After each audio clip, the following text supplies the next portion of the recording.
ग्रामीण डाक सेवक भर्ती 2024 यानी कि इंडियन पोस्ट जीडीएस रिक्रूटमेंट 2024। दोस्तों, आज हम बात करने वाले हैं इसमें कि इसकी सैलरी कितनी होती है, कितना इसका कट ऑफ जा सकता है, कहां से आप फॉर्म डालें और कितने परसेंट वाले फॉर्म डालें, कितने परसेंट वालों का सिलेक्शन हो जाना पॉसिबल है, कितने परसेंट वालों का थोड़ा मुश्किल है। तो हम इसी पे बात करने वाले हैं। तो चलिए चलते हैं आगे वीडियो में और सारी चीज़ें एक एक करके समझते हैं।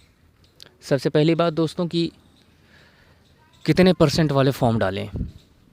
तो अगर आप बात करें कि एकदम भरोसे का कि कितने प्रतिशत पर सिलेक्शन हो सकता है इसका, तो वो तो मान के चलिए आप 85-90 वाले ही ये सोच कर डालें कि उनका हो जाएगा, ठीक है।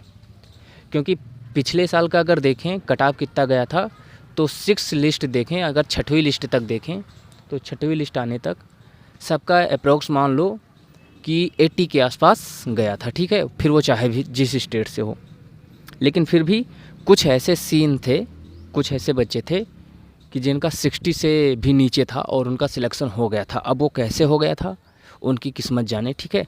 तो अगर आप इस आधार पे चल रहे हो कि डाल दें पता नहीं, तो आप डाल दो पता नहीं वाला कि पता नहीं हो जाए। अगर आपका किस्मत अच्छा है, कैसे हो गया था इसके बारे में तो कुछ नहीं कह सकते, लेकिन हुआ है। 60% से नीचे वालों का भी हुआ है।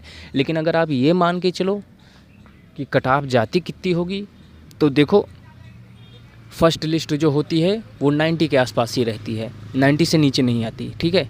90, 95, 96 वाले।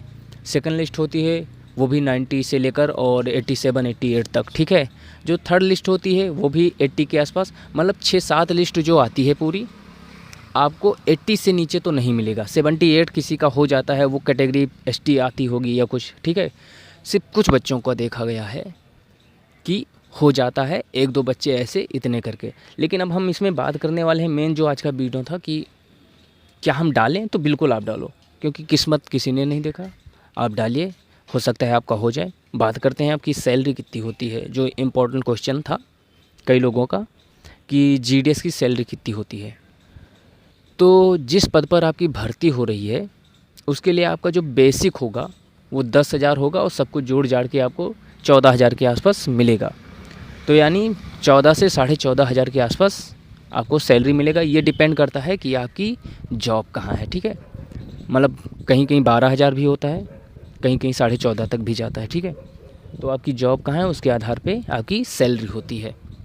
तो यही सैलरी होगी बेसिक, कोई बहुत बड़ी सैलरी नहीं है, ठीक है। मेरिट बेस पे हो रहा है इसलिए, क्योंकि नहीं तो आप देखोगे कि जितने सारे एग्ज़ाम वाले होते हैं, जहाँ एग्ज़ाम होता है जिन उनकी सैलरी अच्छी होती है। अगर यही हाई स्कूल बेस पर देखो, आपका MTS हो रहा है, MTS में आपकी सैलरी कितनी होगी, 29-30 हज़ार होगा, ठीक है, कम से कम।